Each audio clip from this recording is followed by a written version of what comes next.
Hey, well, what's up, guys? Welcome back to The Collision. Daniel here to talk about the latest film from Angel Studios, The Shift. I've seen it, so let's talk about it.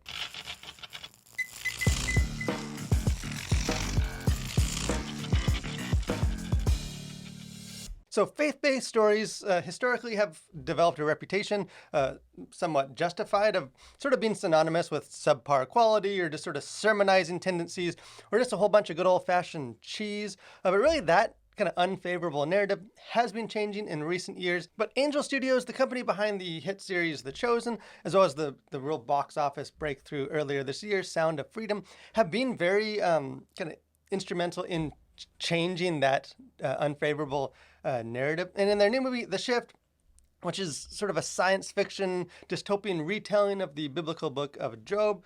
They're aiming once again to sort of transport viewers into even more exciting and sort of daring territory. And I'll say this about the film. I feel like this is a film that is, in one hand, a testament to just how far faith-based films have come, while on the other hand, still a reminder that there is still some distance to go, because this is a film that has sort of all the excitement and production value and just craftsmanship of a mainstream Hollywood film. Although, like many other kind of faith-based films before it, it does at times still feel a bit like a very flashy Sunday school lesson. I do think this is a film that a lot of Christians will enjoy.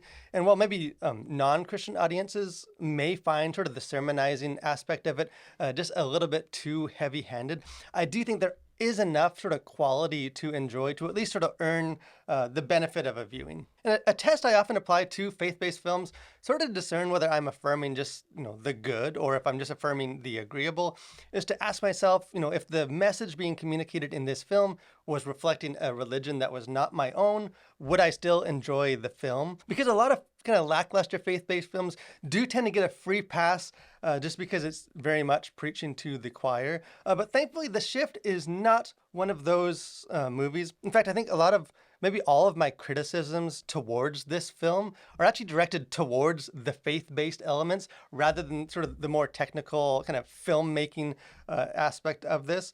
Because I think this is a film that is well made and kind of consistently engaging enough, regardless of sort of the religious bent of the viewer. It has a very kind of immersive, sort of moody, atmospheric tone, which is very much reminiscent of like a science fiction film like Blade Runner. They even have the very kind of melancholic voiceover similar to that film. And even like this, the design of both the set and like the costuming is sort of evokes other sort of dystopian films like, the Hunger Games. And there really is sort of like an immersive depth to both sort of the story and then also the world building. And the acting really is great across the board as well, featuring Neil McDonough, who seems to be born just to play very creepy cinematic villains. And he is once again filling that role adequately in this movie. And there's also just sort of several familiar faces for fans of The Chosen that cross over into this story. And also personally, having Sean Astin in your movie is absolutely never a bad thing, so that's definitely a positive going for me as well. I do think sort of the relatively limited budget compared to most Hollywood sort of blockbuster films is apparent at times, although in this case I do think it works sort of for the advantage of the story, whereas a lot of sort of recent blockbusters to me have felt like very expensive but very empty spectacles. The Shift, because of sort of the monetary restrictions, is sort of almost forced to confine itself to like the more personal journey of Kevin, who's the main character in this movie, because nothing looks bad. Everything on screen looks great. It looks believable. It's just that there's obviously stuff that they don't show, or sort of more the wider scope, which maybe would have, in some cases, been fun to sort of see more of sort of the broad scope of this story. But I think overall, by narrowing sort of to the journey of this one character, the film is definitely sort of the better for it. So while there is a ton in this film to appreciate, I think if there's one aspect that does sort of hold it back, it's just the filmmaker's lack of trust in the audience, that they will get it, that they will understand what's being communicated without sort of holding their hand and sort of explaining to them along the way. Because I think what makes a science fiction movie so compelling as a genre is that it challenges viewers, that it doesn't dumb things down, that it trusts them to sort of work through the concepts on their own.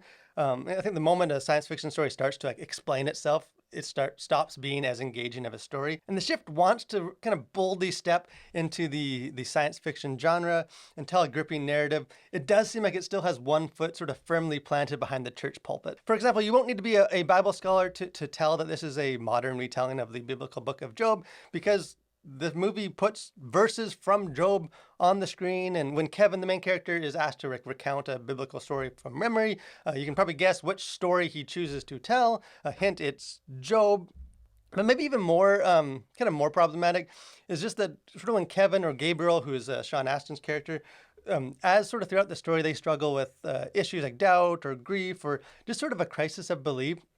It just felt like to me that the filmmakers too often fell back on just sort of the crutch of having the characters verbally articulate what their struggles are, rather than communicate that tension in any kind of visual way. And it seems like kind of all throughout we're told more often what their struggles are, rather than just sort of being shown that through their actions. And it seems like the filmmakers, because they consider this message so important, they really want to remove any ambiguity. They want to make sure that every audience member gets what's trying to be said.